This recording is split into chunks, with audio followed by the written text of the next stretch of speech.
ਸਤਿ ਸ਼੍ਰੀ ਅਕਾਲ। ਤੁਸੀਂ ਵੇਖ ਰਹੇ ਹੋ ਟੀਵੀ ਪੰਜਾਬ ਤੇ ਮੈਂ ਹਾਂ ਤੁਹਾਡੇ ਨਾਲ ਇੰਦਰਪ੍ਰੀਤ ਕੌਰ ਪੰਨੂ। ਲੈ ਕੇ ਹਾਜ਼ਰ ਹਾਂ ਪ੍ਰੋਗਰਾਮ ਕੈਨੇਡਾ ਨਾਓ, ਜਿੱਥੇ ਗੱਲਬਾਤ ਕੈਨੇਡਾ ਦੀਆਂ तमाम ਵੱਡੀਆਂ ਖਬਰਾਂ ਦੀ ਹੋਏਗੀ। ਇਹਨਾਂ ਖਬਰਾਂ ਉੱਪਰ ਵਿਚਾਰ ਚਰਚਾ ਕਰਾਂਗੇ ਆਪਣੀ ਸਹਿਯੋਗੀ ਮਨਦੀਪ ਸਿੰਘ ਟੁੱਟ ਨਾਲ। ਮਨਦੀਪ ਜੀ, ਸਭ ਤੋਂ ਪਹਿਲਾਂ ਬਹੁਤ-ਬਹੁਤ ਸਵਾਗਤ ਹੈ ਜੀ। ਬਹੁਤ ਬਹੁਤ ਧੰਨਵਾਦ ਇੰਦਰਪ੍ਰੀਤ ਜੀ। ਜੀ ਮਨਦੀਪ ਜੀ, ਪ੍ਰੋਗਰਾਮ ਦੀ ਸ਼ੁਰੂਆਤ ਵਿੱਚ ਅੱਜ ਦੀ ਸਭ ਤੋਂ ਵੱਡੀ ਖਬਰ ਦੀ ਗੱਲ ਕਰ ਲੈਂਦੇ ਹਾਂ। ਕੈਨੇਡਾ ਸਰਕਾਰ ਵੱਲੋਂ ਕੈਨੇਡੀਅਨਸ ਨੂੰ ਸਲਾਹ ਦਿੱਤੀ ਗਈ ਕਿ ਯਾਤਰਾ ਨਾ ਕੀਤੀ ਜਾਵੇ। चेतावनी यात्रा संबंधी जारी कर दी गई है। इस बारे की पूरी डिटेल सामने आई है, इस जरूर साडे नाल साझी करियो। बिल्कुल जी, क्योंकि ਅਸੀਂ ਲਗਾਤਾਰ ਦੇਖ ਰਹੇ ਹਾਂ ਕਿ ਓਮੀਕਰੋਨ ਦੇ ਮਾਮਲੇ ਵੱਧ ਰਹੇ ਆ। ਔਰ ਕੱਲ ਜਦੋਂ ਆਪਾਂ ਕੱਲ ਦੇ ਪ੍ਰੋਗਰਾਮ 'ਚ ਗੱਲ ਕੀਤੀ ਸੀ, ਆਪਾਂ ਕੱਲ ਇਹ ਸੰਭਾਵਨਾ ਪ੍ਰਗਟਾ ਦਿੱਤੀ ਸੀ ਕਿ ਅੱਜ ਇਹ ਐਲਾਨ ਸਰਕਾਰ ਵੱਲੋਂ ਕੀਤਾ ਜਾ ਸਕਦਾ ਆ, ਕਿਉਂਕਿ ਕੱਲ ਸ਼ਾਮੀ ਜਸਟਿਨ ਟਰੂਡੋ ਹੋਣਾ ਵੱਲੋਂ 1.5 ਘੰਟਾ ਲੰਬੀ ਮੀਟਿੰਗ ਜਿਹੜੀ ਸੀ ਉਹ ਵੱਖ-ਵੱਖ ਸੂਬਿਆਂ ਦੇ ਜਿਹੜੇ ਪ੍ਰੀਮੀਅਰ ਆ ਉਹਨਾਂ ਨਾਲ ਕੀਤੀ ਗਈ।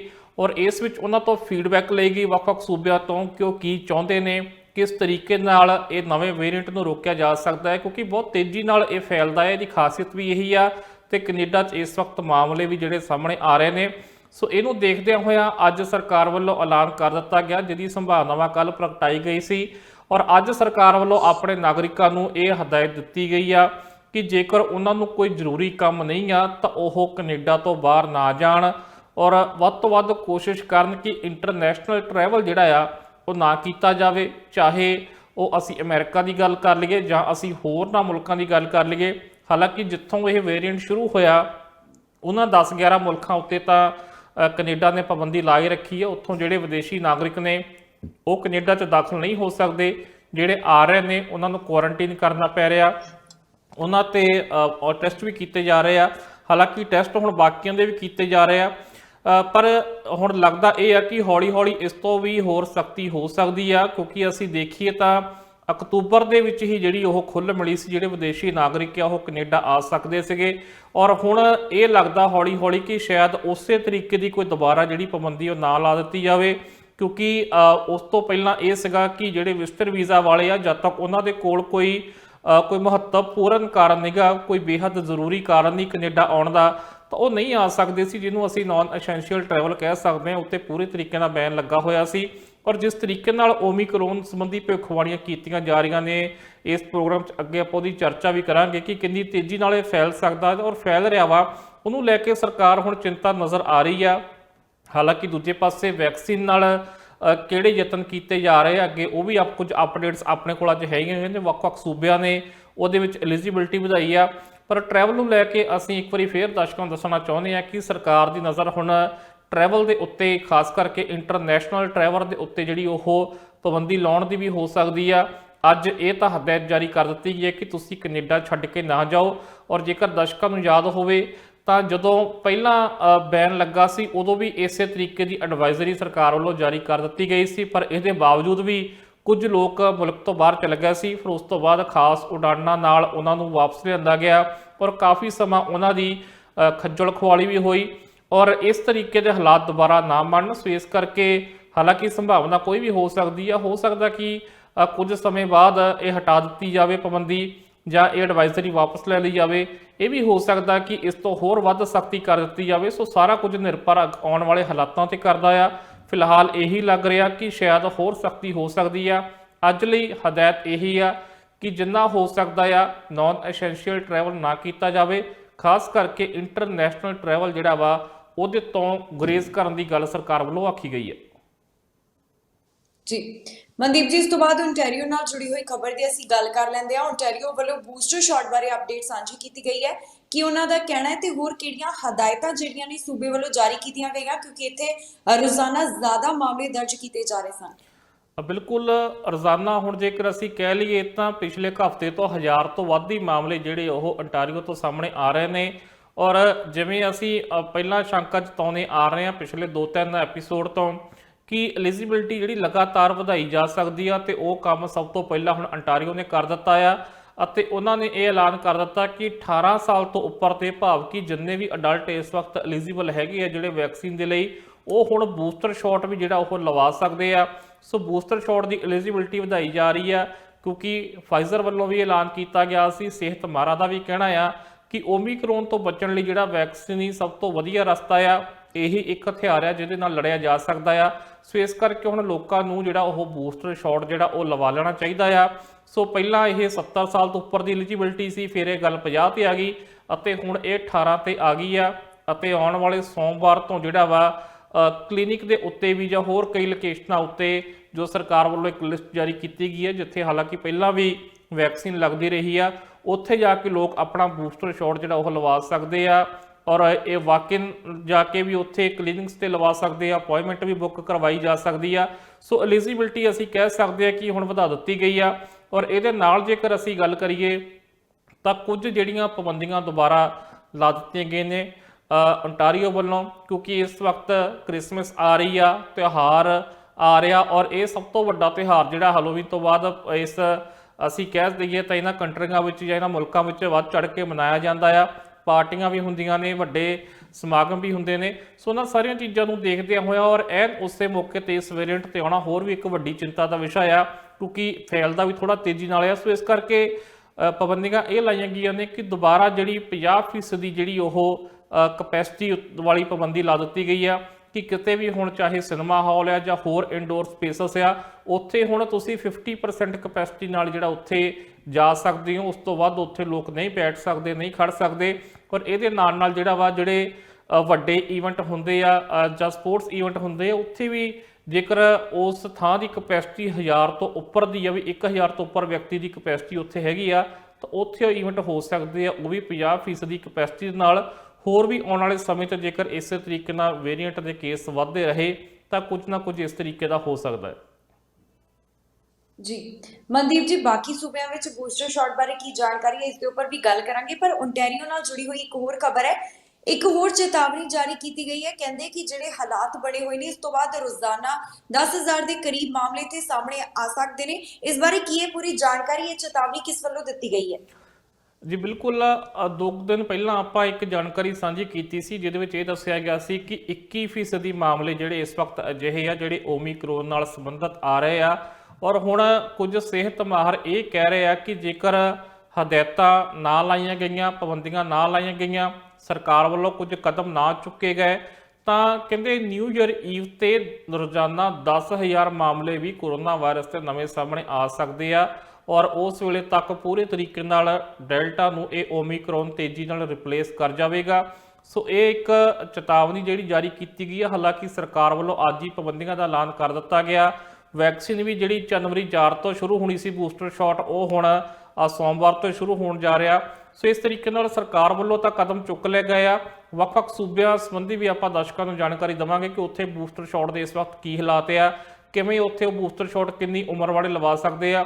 ਪਰ ontario ਦੀ ਅਸੀਂ ਗੱਲ ਕਰ ਰਹੇ ਸੀਗੇ, ਇਹ ਜਿਹੜੀ 10,000 ਵਾਲੀ ਚੇਤਾਵਨੀ ਸੀ ਕਿ ਰੋਜ਼ਾਨਾ 10,000 ਮਾਮਲੇ, ਕਿਉਂਕਿ ਪਿਛਲੇ ਦਿਨ ਤਾਂ ਅਸੀਂ ਇਹ ਦੇਖਿਆ ਸੀ ਕਿ ਰੋਜ਼ਾਨਾ 26,000 ਮਾਮਲੇ ਪੂਰੇ ਕੈਨੇਡਾ 'ਚ ਆ ਸਕਦੇ ਆ। ਔਰ ਇਕੱਲੇ ontario 'ਚ ਜੇਕਰ 10,000 ਦੀ ਭਵਿੱਖਬਾਣੀ ਕੀਤੀ ਜਾ ਰਹੀ ਆ, ਜੇਕਰ ਸਰਕਾਰ ਨੇ ਸਖਤੀ ਨਾ ਵਰਤੀ ਜਾਂ ਹੋਰ ਪਾਬੰਦੀਆਂ ਨਾ ਲਾਈਆਂ। ਸੋ ਇੱਕ ਚਿੰਤਾ ਦਾ ਵਿਸ਼ਾ ਆ। ਦੇਖਦੇ ਆ ਕਿੰਨਾ ਠੀਕ ਹੁੰਦਾ, ਕਿੰਨਾ ਗਲਤ ਹੁੰਦਾ। ਪਰ ਇੰਨਾ ਜ਼ਰੂਰ ਆ ਕਿ ਵੱਖ-ਵੱਖ ਜਿਹੜੇ ਮਾਹਰ ਆ ਉਹ ਵੱਖ-ਵੱਖ ਤਰੀਕੇ ਦੀਆਂ ਗੱਲਾਂ ਇਸ ਵਕਤ ਕਰ ਰਹੇ ਨੇ।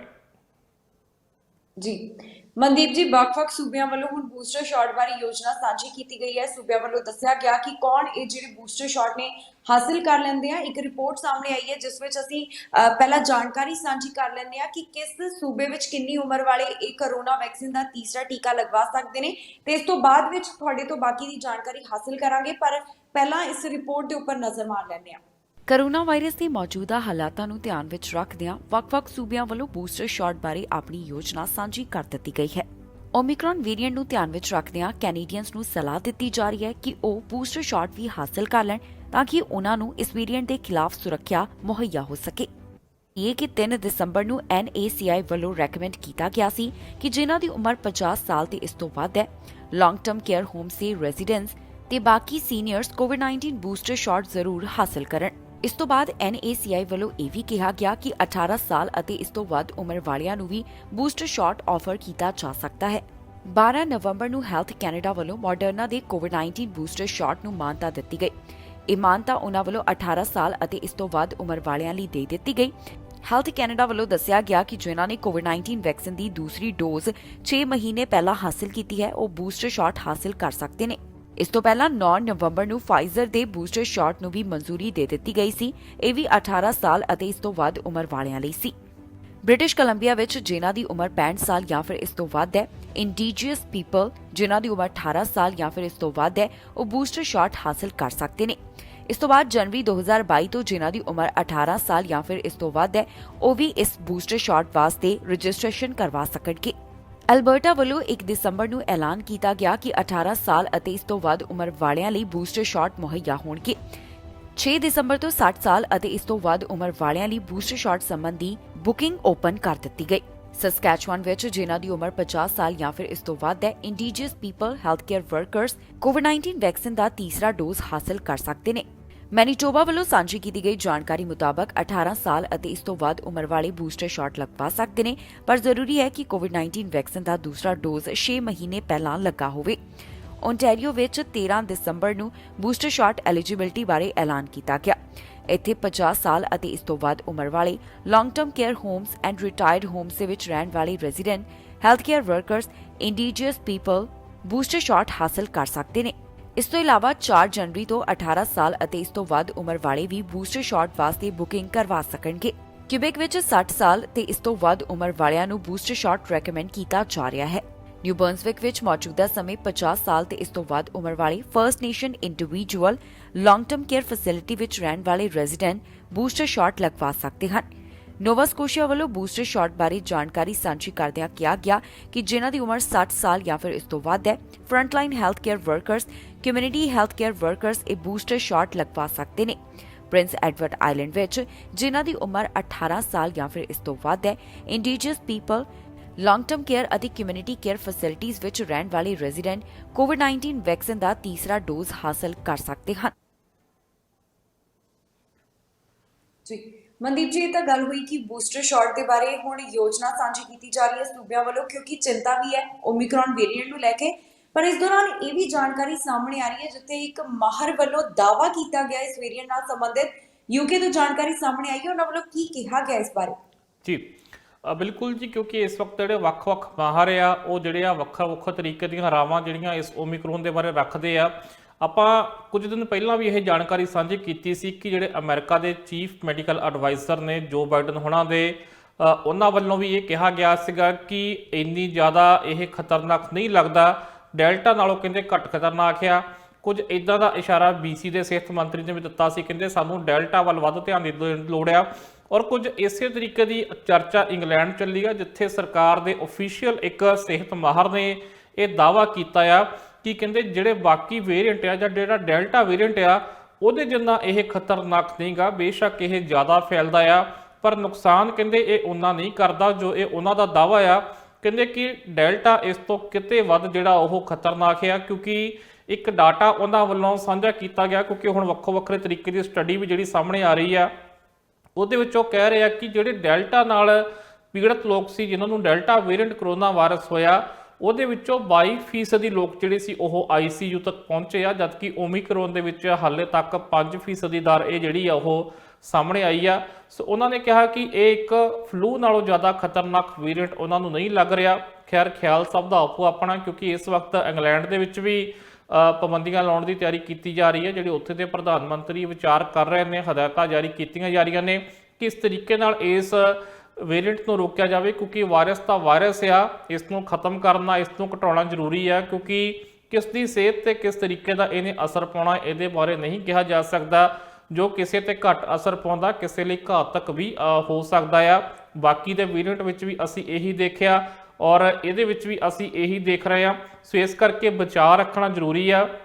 ਔਰ ਇੱਥੇ BC ਵਿੱਚ ਵੀ ਹੁਣ ਕਾਫੀ ਮਾਮਲੇ ਸਾਹਮਣੇ ਆ ਗਏ ਨੇ। ਜੇਕਰ ਅਸੀਂ ਇੱਥੇ ਦੀ ਗੱਲ ਕਰੀਏ, ਇੱਥੇ ਵੀ ਫਰੇਜ਼ਰ ਹੈਲਥ ਦੇ ਵਿੱਚ ਕੁਝ ਮਾਮਲੇ ਨਿਕਲ ਕੇ ਸਾਹਮਣੇ ਆਏ ਆ। ਜਿਹੜੀ ਕੱਲ ਤੱਕ ਦੀ ਰਿਪੋਰਟ ਸੀ ਉਹ 'ਚ 40 ਦੇ ਕਰੀਬ ਇਸ ਵੇਰੀਐਂਟ ਦੇ ਮਾਮਲੇ BC ਵਿੱਚ ਹੁਣ ਤੱਕ ਹੈਗੇ ਨੇ। ਸੋ ਦੇਖਦੇ ਹਾਂ BC ਵਿੱਚ ਵੀ, ਕਿਉਂਕਿ ਮਾਸਕ ਇੰਡੋਰ ਹੱਲੇ ਵੀ ਪਾ ਰਹੇ ਨੇ ਲੋਕ, ਔਰ ਕੁਝ ਹੋਰ ਵੀ ਜਿਹੜੀਆਂ ਤਬਦੀਲੀਆਂ ਇਸ ਵਕਤ ਪਾਬੰਦੀਆਂ ਮਾਫ ਕਰਨਾ ਹੈਗੀਆਂ ਨੇ। ਸੋ ਤਬਦੀਲੀ ਕਿੰਨੀ ਕੀਤੀ ਜਾਂਦੀ ਆ ਇਹ ਵੀ ਦੇਖਦੇ ਹਾਂ। ਪਰ ਇੰਨਾ ਜ਼ਰੂਰ ਆ ਕਿ ਇਹ ਜਿਹੜੇ ਅਫੀਸ਼ੀਅਲ ਕਹਿ ਰਹੇ ਨੇ ਥੋੜੀ ਰਾਹਤ ਵਾਲੀ ਗੱਲ ਤਾਂ ਜ਼ਰੂਰ ਆ, ਪਰ ਫਿਰ ਵੀ ਇhtiyਾਤ ਰੱਖਣਾ ਜ਼ਰੂਰੀ ਆ ਤੇ ਇਸ ਵੇਰੀਐਂਟ ਤੋਂ ਵੀ ਬਚਣਾ ਤੇ ਇਹਨੂੰ ਖਤਮ ਕਰਨਾ ਵੀ ਜ਼ਰੂਰੀ ਆ।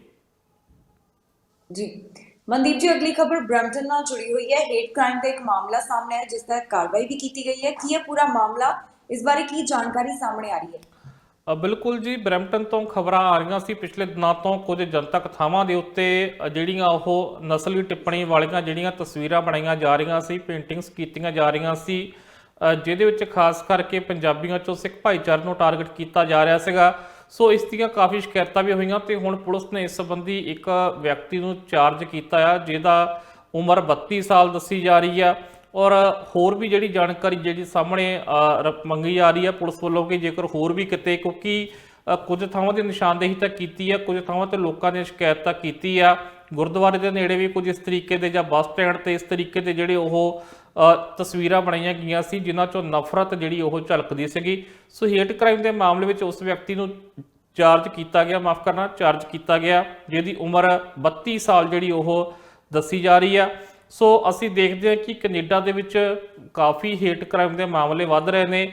ਪਿਛਲੇ ਦਿਨ ਹੀ ਅਸੀਂ ਦੇਖਿਆ ਸੀਗਾ ਇੱਕ ਵਿਦਿਆਰਥੀ ਦੇ ਜਿਹੜਾ ਉਹ ਐਟਲਾਂਟਿਕ ਕੈਨੇਡਾ ਦੀ ਇੱਕ ਪ੍ਰੋਵਿੰਸ ਦੇ ਵਿੱਚ ਅਸੀਂ ਦੇਖਿਆ ਸੀਗਾ ਕਿ ਕਿਸ ਤਰੀਕੇ ਨਾਲ ਉਹਦਾ ਕਤਲ ਕਰ ਦਿੱਤਾ ਗਿਆ ਸੀਗਾ। ਹਾਲਾਂਕਿ ਉਸ ਮਾਮਲੇ ਵਿੱਚ ਵੀ ਹੁਣ ਕੁਝ ਲੋਕਾਂ ਨੂੰ ਚਾਰਜ ਕੀਤਾ ਗਿਆ। ਇਹ ਤੋਂ ਇਲਾਵਾ ਹੋਰ ਵੀ ਕਈ ਥਾਵਾਂ ਤੋਂ, ਜਿਵੇਂ ਇੱਧਰੋਂ ਅਲਬਰਟਾ ਤੋਂ ਗੁਰੂ ਘਰ ਕਾਲ ਕਰਨ ਦੀਆਂ ਗੱਲਾਂ ਜਿਹੜੀਆਂ ਉਹ ਸਾਹਮਣੇ ਆਉਂਦੀਆਂ ਸੀਗੀਆਂ, ਜਾਂ ਰੋਡ ਦੇ ਸਾਹਮਣੇ ਗੁਰਦੁਆਰੇ ਸਾਹਮਣੇ ਪੇਂਟਿੰਗ ਬਣਾ ਦਿੱਤੀ ਗਈ ਸੀ। ਸੋ ਕਈ ਥਾਵਾਂ ਤੇ ਇਸ ਤਰੀਕੇ ਦੇ ਮਾਮਲੇ ਸਾਹਮਣੇ ਆਉਂਦੇ ਆ। ਸੋ ਇਹ ਥੋੜਾ ਜਿਹਾ ਵੱਖਰਾ ਤੇ ਨਵੇਕਲਾ ਸੀ ਕਿਉਂਕਿ ਆਮ ਤੌਰ ਤੇ ਪੂਰੇ ਪ੍ਰਵਾਸੀ ਭਾਈਚਾਰੇ ਨੂੰ ਜਿਹੜਾ ਟਾਰਗੇਟ ਕੀਤਾ ਜਾਂਦਾ, ਪਰ ਇੱਥੇ ਇੱਕ ਖਾਸ ਭਾਈਚਾਰੇ ਵੱਲੋਂ ਨੂੰ ਟਾਰਗੇਟ ਕੀਤਾ ਗਿਆ ਸੀਗਾ। ਸੋ ਦੇਖਦੇ ਇਸ ਮਾਮਲੇ ਚੋਂ ਨਿਕਲ ਕੇ ਕੀ ਸਾਹਮਣੇ ਆਉਂਦਾ, ਪਰ ਇੱਕ ਵਿਅਕਤੀ ਨੂੰ ਚਾਰਜ ਜਿਹੜਾ ਜ਼ਰੂਰ ਕਰ ਲਿਆ ਗਿਆ। ਜੀ ਮਨਦੀਪ ਜੀ, ਇਸ ਤੋਂ ਬਾਅਦ ਅਸੀਂ ਇਮੀਗ੍ਰੇਸ਼ਨ ਨਾਲ ਜੁੜੀ ਹੋਈ ਖਬਰ ਦੀ ਗੱਲ ਕਰ ਲੈਂਦੇ ਹਾਂ। IRCC ਵੱਲੋਂ ਇੱਕ ਰਿਪੋਰਟ ਪੇਸ਼ ਕੀਤੀ ਗਈ ਜਿਸ ਵਿੱਚ ਉਹਨਾਂ ਦੱਸਿਆ ਕਿ ਇਮੀਗ੍ਰੇਸ਼ਨ ਦਾ ਪੱਧਰ 2020 ਦੌਰਾਨ ਕਿਸ ਤਰ੍ਹਾਂ ਦਾ ਰਿਹਾ, ਕਿੰਨੇ ਉਮੀਦਵਾਰਾਂ ਨੂੰ ਇਨਵੀਟੇਸ਼ਨ ਜਾਰੀ ਕੀਤੇ ਗਏ, ਕਿਹੜੇ ਕੈਨੇਡਾ ਵਿੱਚੋਂ ਸਨ ਤੇ ਕਿਹੜੇ ਬਾਹਰਲੇ ਦੇਸ਼ਾਂ ਵਿੱਚੋਂ ਸਨ। ਇਹ ਸਾਰੀ ਡਿਟੇਲ ਉਹਨਾਂ ਵੱਲੋਂ ਸਾਂਝੀ ਕੀਤੀ ਗਈ ਹੈ। ਸਭ ਤੋਂ ਪਹਿਲਾਂ ਅਸੀਂ ਇੱਕ ਪੈਕੇਜ ਜਿਹੜਾ ਹੈ, ਇੱਕ ਰਿਪੋਰਟ ਦੇ ਉੱਪਰ ਨਜ਼ਰ ਮਾਰ ਲੈਂਦੇ ਹਾਂ। ਉਸ ਤੋਂ ਬਾਅਦ ਮੌਜੂਦਾ ਸਾਲ ਦੀ ਅਸੀਂ ਗੱਲ ਜਿਹੜੀ ਹੈ ਕਰਾਂਗੇ, ਤੁਹਾਡੇ ਤੋਂ ਜਾਣਕਾਰੀ ਲਵਾਂਗੇ, ਪਰ ਸਭ ਤੋਂ ਪਹਿਲਾਂ ਇੱਕ ਰਿਪੋਰਟ ਦੇ ਉੱਪਰ ਨਜ਼ਰ ਮਾਰ ਲੈਂਦੇ ਹਾਂ। IRCC ਵੱਲੋਂ ਐਕਸਪ੍ਰੈਸ ਐਂਟਰੀ 2020 ਦੀ ਸਾਲਾਨਾ ਰਿਪੋਰਟ ਸਾਂਝੀ ਕੀਤੀ ਗਈ ਹੈ, ਜਿਸ ਵਿੱਚ ਇਮੀਗ੍ਰੇਸ਼ਨ ਨਾਲ ਸੰਬੰਧਿਤ ਸਾਰੀ ਜਾਣਕਾਰੀ ਸਾਂਝੀ ਕੀਤੀ ਗਈ। IRCC ਦਾ ਕਹਿਣਾ ਹੈ ਕਿ ਆਮ ਨਾਲੋਂ 2020 ਦੇ ਵਿੱਚ ਇਮੀਗ੍ਰੇਸ਼ਨ ਦਾ ਪੱਧਰ ਹੇਠਾਂ ਰਿਹਾ। ਇਸ ਦੇ ਪਿੱਛੇ ਪੈਂਡੈਮਿਕ ਨੂੰ ਵੱਡਾ ਕਾਰਨ ਦੱਸਿਆ ਗਿਆ। ਸਾਲ 2020 ਦੌਰਾਨ immigration, refugees and citizenship Canada ਵੱਲੋਂ 1,07,000 ਦੇ ਕਰੀਬ ITA ਜਾਰੀ ਕੀਤੇ ਗਏ, ਜਦਕਿ 2019 ਵਿੱਚ ਇਸ ਦੀ ਗਿਣਤੀ 85,300 ਸੀ। ਸਾਲ 2020 ਦੇ ਵਿੱਚ ਜਿਹੜੇ ITA ਜਾਰੀ ਕੀਤੇ ਗਏ, ਉਨ੍ਹਾਂ ਵਿੱਚੋਂ 63,923 ਐਕਸਪ੍ਰੈਸ ਐਂਟਰੀ ਐਪਲੀਕੈਂਟ ਸਨ। ਕਾਰਨ IRCC ਵੱਲੋਂ ਐਪਲੀਕੈਂਟਸ ਨੂੰ 60 ਤੋਂ 90 ਦਿਨ ਦਾ ਸਮਾਂ ਦਿੱਤਾ ਗਿਆ ਸੀ ਤਾਂ ਕਿ ਉਹ ਆਪਣੀ ਐਪਲੀਕੇਸ਼ਨਸ ਨੂੰ ਪ੍ਰਿਪੇਅਰ ਕਰ ਸਕਣ। ਇਸ ਸਾਲ ਦੌਰਾਨ ਉਨ੍ਹਾਂ ਉਮੀਦਵਾਰਾਂ ਨੂੰ ਇਨਵੀਟੇਸ਼ਨ ਜਾਰੀ ਕੀਤੇ ਗਏ ਜਿਹੜੇ ਕੈਨੇਡੀਅਨ ਐਕਸਪੀਰੀਅੰਸ ਕਲਾਸ ਅਤੇ ਪ੍ਰੋਵਿੰਸ਼ੀਅਲ ਨੋਮੀਨੀ ਪ੍ਰੋਗਰਾਮ ਦੇ ਵਾਸਤੇ ਐਲੀਜੀਬਲ ਸਨ। ਵਿਭਾਗ ਵੱਲੋਂ ਸਾਂਝੀ ਕੀਤੀ ਗਈ ਜਾਣਕਾਰੀ ਮੁਤਾਬਕ ਜਿਹੜੇ ਕੈਂਡੀਡੇਟਸ ਕੈਨੇਡਾ ਵਿੱਚ ਹੀ ਸਨ, ਉਨ੍ਹਾਂ ਨੂੰ ਇਨਵੀਟੇਸ਼ਨ ਜਾਰੀ ਕੀਤੇ ਗਏ। 2019 ਵਿੱਚ ਇਸ ਤਰ੍ਹਾਂ ਦੇ ਉਮੀਦਵਾਰਾਂ ਦੀ ਗਿਣਤੀ 47% ਦੱਸੀ ਗਈ ਤੇ 2020 ਦੇ ਵਿੱਚ 63%। ਇਸ ਤੋਂ ਇਲਾਵਾ ਭਾਰਤ ਤੋਂ ਇਨਵਾਈਟ ਕੀਤੇ ਜਾਣ ਵਾਲੇ ਉਮੀਦਵਾਰਾਂ ਦੀ ਗਿਣਤੀ 10% 2020 ਦੌਰਾਨ ਘੱਟ ਦਰਜ ਕੀਤੀ ਗਈ, ਜੋ ਕਿ ਪਿਛਲੇ ਸਾਲ 18% ਸੀ। ਸਾਂਝੀ ਕੀਤੀ ਗਈ ਜਾਣਕਾਰੀ ਮੁਤਾਬਕ ਸਾਲ 2020 ਦੌਰਾਨ ਕੈਨੇਡਾ ਦੇ ਵਿੱਚ ਰਹਿੰਦੇ 60,570, ਭਾਰਤ ਤੋਂ 11,259, ਯੂਨਾਈਟਿਡ ਸਟੇਟਸ ਆਫ ਅਮਰੀਕਾ ਤੋਂ 7,266, ਨਾਈਜੀਰੀਆ ਤੋਂ 4,095, ਯੂਨਾਈਟਿਡ ਅਰਬ ਐਮੀਰੇਟਸ ਤੋਂ 1,412, ਪਾਕਿਸਤਾਨ ਤੋਂ 1,309, ਆਸਟ੍ਰੇਲੀਆ ਤੋਂ 1,081, ਲਿਬਨਾਨ ਤੋਂ 998, ਪੀਪਲਜ਼ ਰਿਪਬਲਿਕ ਆਫ ਚਾਈਨਾ ਤੋਂ 916, ਮੋਰੋਕੋ ਤੋਂ 850 ਅਤੇ ਬਾਕੀ ਦੇਸ਼ਾਂ ਤੋਂ 10,594 ਉਮੀਦਵਾਰਾਂ ਨੂੰ ਇਨਵੀਟੇਸ਼ਨ ਦਿੱਤੇ ਗਏ, ਜਿਨ੍ਹਾਂ ਦੀ ਕੁੱਲ ਮਿਲਾ ਕੇ ਗਿਣਤੀ 1,07,350 ਬਣਦੀ ਹੈ। IRCC ਵੱਲੋਂ ਐਕਸਪ੍ਰੈਸ ਐਂਟਰੀ 2020 ਦੀ ਸਾਲਾਨਾ ਰਿਪੋਰਟ ਸਾਂਝੀ ਕੀਤੀ ਗਈ ਹੈ, ਜਿਸ ਵਿੱਚ ਇਮੀਗ੍ਰੇਸ਼ਨ ਨਾਲ ਮਨਦੀਪ ਜੀ, ਇਹ ਸਾਲ 2020 ਦੀ ਗੱਲ ਹੋਈ ਹੈ, ਪਰ ਹੁਣ ਇੱਕ ਟਾਰਗੇਟ ਜਿਹੜਾ ਸੀ 2021 ਦੇ ਵਾਸਤੇ ਵੀ ਤੈਅ ਕੀਤਾ ਗਿਆ ਸੀ। ਜੋ ਜਾਣਕਾਰੀ ਹੁਣ ਤੱਕ ਸਾਹਮਣੇ ਆਈ ਉਸ ਮੁਤਾਬਕ ਇਹ ਟਾਰਗੇਟ ਪੂਰਾ ਨਹੀਂ ਹੋ ਸਕਿਆ। ਉਮੀਦ ਕੀਤੀ ਜਾ ਰਹੀ ਸੀ ਕਿ ਕੋਈ ਵੱਡਾ ਡਰਾ ਨਿਕਲ ਸਕਦਾ ਹੈ, ਕੋਈ ਸਰਪ੍ਰਾਈਜ਼ ਮਿਲ ਸਕਦਾ ਹੈ, ਪਰ ਇਸ ਤਰ੍ਹਾਂ ਦਾ ਵੀ ਕੁਝ ਨਹੀਂ ਹੋਇਆ। ਕੀ ਲੱਗਦਾ ਹੈ ਕਿ ਹੁਣ ਇਸ ਵਾਰ ਕੀ ਹੋਏਗਾ, ਇਸ ਬਾਰੇ ਕੀ ਜਾਣਕਾਰੀ ਸਾਹਮਣੇ ਆ ਸਕਦੀ ਹੈ? ਜੀ ਬਿਲਕੁਲ ਜੀ, ਜਿਸ ਤਰੀਕੇ ਨਾਲ 2020 ਦੀ ਰਿਪੋਰਟ ਦਿਖਾਈ ਹੈ ਵੀ 2020 ਜਿਹੜਾ ਸੀ ਇਮੀਗ੍ਰੇਸ਼ਨ ਪੱਖੋਂ ਬਹੁਤਾ ਵਧੀਆ ਨਹੀਂ ਰਿਹਾ, ਕਿਉਂਕਿ 2020 ਦੇ ਵਿੱਚ ਜਿਹੜੀ ਸੀ ਉਹ ਕੋਵਿਡ ਦੀ ਆਮਦ ਹੋਈ ਸੀ ਉਸ ਦੌਰਾਨ ਇੱਕਦਮ ਕੁਝ ਮਹੀਨਿਆਂ ਲਈ ਸਭ ਕੁਝ ਬੰਦ ਹੋ ਗਿਆ। ਉਸ ਤੋਂ ਬਾਅਦ ਵੀ ਫੁੱਲ ਕਪੈਸਿਟੀ ਨਾਲ ਜਿਹੜੇ ਦਫ਼ਤਰ ਸੀ ਜਾਂ ਸਟਾਫ ਸੀ ਉਹ ਕੰਮ ਨਹੀਂ ਕਰ ਸਕੇ। ਇਸ ਕਰਕੇ ਆਪਣੇ ਟਾਰਗੇਟ ਤੋਂ 2020 ਦੇ ਵਿੱਚ ਕਾਫੀ ਪਿੱਛੇ ਕੈਨੇਡਾ ਰਹਿ ਗਿਆ ਸੀਗਾ। ਪਰ ਜੇਕਰ ਅਸੀਂ ਇਸ ਸਾਲ ਦੀ ਗੱਲ ਕਰੀਏ ਤਾਂ ਇਮੀਗ੍ਰੇਸ਼ਨ ਮੰਤਰੀ ਇਸ ਵਕਤ ਦਾਅਵਾ ਕਰ ਰਹੇ ਨੇ ਕਿ ਕੈਨੇਡਾ ਆਪਣਾ ਟਾਰਗੇਟ ਅਚੀਵ ਕਰ ਲਵੇਗਾ, ਕਿਉਂਕਿ ਹੱਲੇ 15 ਕੁ ਦਿਨ ਪਏ ਆ ਸਾਲ ਮੁੱਕਣ ਦੇ ਵਿੱਚ ਔਰ ਜ਼ੋਰਾਂ ਤੇ ਕੰਮ ਚੱਲ ਰਿਹਾ ਔਰ ਕੋਈ ਨਵੇਂ ਇਨਵੀਟੇਸ਼ਨ ਵੀ ਨਹੀਂ ਭੇਜੇ ਜਾ ਰਹੇ ਆ, ਕਿਉਂਕਿ ਜੇਕਰ ਇਹ ਬੈਕਲੌਗ ਦੇ ਵਿੱਚੋਂ ਹੀ ਕੰਮ ਜਿਹੜਾ ਵਾ ਉਹ ਚੱਲਦਾ ਰੱਖੇ ਤਾਂ ਉਹਦੇ ਵਿੱਚੋਂ ਟਾਰਗੇਟ ਆਸਾਨੀ ਨਾਲ ਪੂਰਾ ਹੋ ਸਕਦਾ ਆ, ਜਿਹਦੀ ਗੱਲ ਇਮੀਗ੍ਰੇਸ਼ਨ ਮੰਤਰੀ ਨੇ ਆਖੀ ਆ। ਕਿਉਂਕਿ ਇਸ ਵਕਤ ਔਸਤ ਜਿਹੜੀ ਆ ਉਹ 40-45 ਹਜ਼ਾਰ ਦੇ ਕਰੀਬ ਅਸੀਂ ਕਹਿ ਸਕਦੇ ਹਾਂ ਕਿ ਆ ਸਕਦੀ ਆ ਔਰ 40 ਹਜ਼ਾਰ ਦੇ ਕਰੀਬ ਜਿਹੜਾ ਉਹ ਕੰਮ ਚੱਲ ਵੀ ਰਿਹਾ ਕਿ 1 ਮਹੀਨੇ 'ਚ 40,000 ਫਾਈਲਾਂ ਜਿਹੜੀਆਂ ਉਹ ਕਲੀਅਰ ਕੀਤੀਆਂ ਜਾ ਰਹੀਆਂ ਨੇ। ਸੋ ਦਸੰਬਰ ਦੇ ਵਿੱਚ ਕਿੰਨੀਆਂ ਹੁੰਦੀਆਂ ਨੇ ਇਹ ਵੀ ਦੇਖਣਾ ਬਣਦਾ ਆ। ਪਰ ਇਹਦੇ ਵਿੱਚ ਇਹ ਵੀ ਆ ਕਿ ਇਸੇ ਕਰਕੇ ਨਵੇਂ ਡਰਾਅ ਜਾਂ ਨਵੇਂ ਇਨਵੀਟੇਸ਼ਨ ਨਹੀਂ ਦਿੱਤੇ ਗਏ ਤਾਂ ਕਿ ਜਿਹੜੇ ਪਿਛਲੀਆਂ ਫਾਈਲਾਂ ਜਿਹੜਾ ਬੈਕਲੌਗ ਆ ਉਹ ਕਲੀਅਰ ਕੀਤਾ ਜਾ ਸਕੇ। ਸੋ ਹੁਣ ਜੋ ਵੀ ਉਮੀਦ ਆ ਕਿ ਨਵੇਂ ਡਰਾਅ ਆਉਣਗੇ ਜਾਂ ਕੋਈ ਨਵੇਂ ਟਾਰਗੇਟ ਸੈੱਟ ਕੀਤੇ ਜਾਣਗੇ। ਟਾਰਗੇਟ ਹਾਲਾਂਕਿ ਸੈੱਟ ਕੀਤਾ ਹੋਇਆ ਪਰ ਉਹ 'ਚ ਹੋਰ ਵਾਧਾ ਹੋ ਸਕਦਾ ਆ, ਉਹ ਹੁਣ ਨਵੇਂ ਸਾਲ 'ਚ ਪਤਾ ਲੱਗੂਗਾ। ਇਸ ਸਾਲ ਤਾਂ ਇਹੀ ਲੱਗਦਾ ਹੈ ਕਿਉਂਕਿ ਹੁਣ ਕੁਝ ਦਿਨਾਂ ਤੱਕ ਛੁੱਟੀਆਂ ਵੀ ਸ਼ੁਰੂ ਹੋਣ ਵਾਲੀਆਂ ਨੇ ਕਿ ਜਿਹੜੇ ਪਿਛਲਾ ਕੰਮ ਆ ਉਹੀ ਨਿਬੇੜਿਆ ਜਾਊਗਾ। ਅਗਲੀ ਕੋਈ ਜਿਹੜੀ ਨਵੀਂ ਸਕੀਮ ਆ ਉਹ ਹੁਣ ਅਗਲੇ ਸਾਲ 'ਚ ਦੇਖਣ ਨੂੰ ਮਿਲੇਗੀ।